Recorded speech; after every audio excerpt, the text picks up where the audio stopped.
De nos jours, les gens qui font des choses qu'il ne faut pas faire, peuvent s'attendre à être repris par la justice.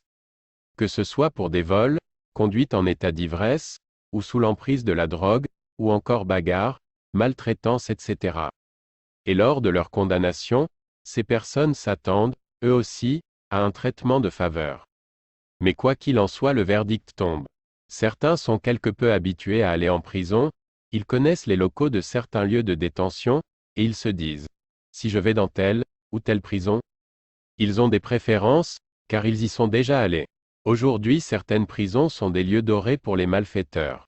Mais autrefois, lorsque les prisonniers se retrouvaient enfermés dans des pièces, entre quatre murs, avec seulement une porte de fer, une simple petite lucarne pour entrevoir la lumière du jour.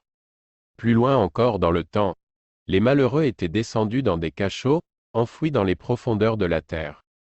Et toi, quelle est ta prison aujourd'hui?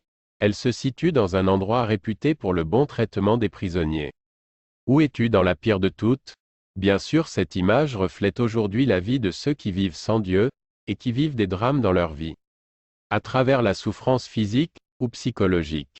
Quelle est ta prison? Es-tu dans un semblant de confort, ou vis-tu un véritable drame? J'aimerais te dire qu'il y a une solution pour toi aujourd'hui, que les portes de fer peuvent s'ouvrir, que les murs les plus solides peuvent s'effondrer, car Jésus est celui qui t'appelle à la liberté. Il est celui qui brise les chaînes et les verrous de fer, celui qui fait remonter ton âme de la fosse. Un jour, deux hommes étaient emprisonnés pour avoir parlé de Jésus, pendant qu'ils chantaient des cantiques, et qu'ils louaient Dieu, toutes les portes de la prison s'ouvrirent, et les chaînes de tous les prisonniers tombèrent. Un autre aussi, emprisonné pour avoir parlé du Christ, se retrouva également en prison, alors que l'on craignait pour sa vie. L'Église intercéda, et un ange du Seigneur vint le libérer. Mais d'histoire relatée à la réalité, il n'y a qu'une condition, celle du cœur. Peux-tu réaliser ton besoin? Quelle est ta prison? Quels sont tes liens? Es-tu enfermé dans ta confortable prison? Ou souffres-tu le martyre des basses fosses? Ta souffrance aujourd'hui peut s'arrêter, car des chaînes à la liberté il n'y a qu'une condition.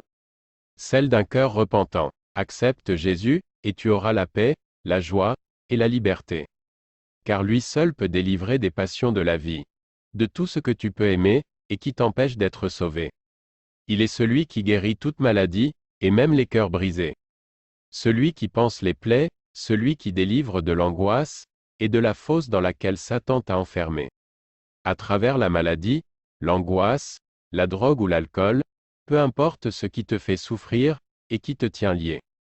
Peu importe ton addiction ou ta passion, et même ton passé, que tu aies des problèmes avec ceux que tu aimes ou avec des étrangers.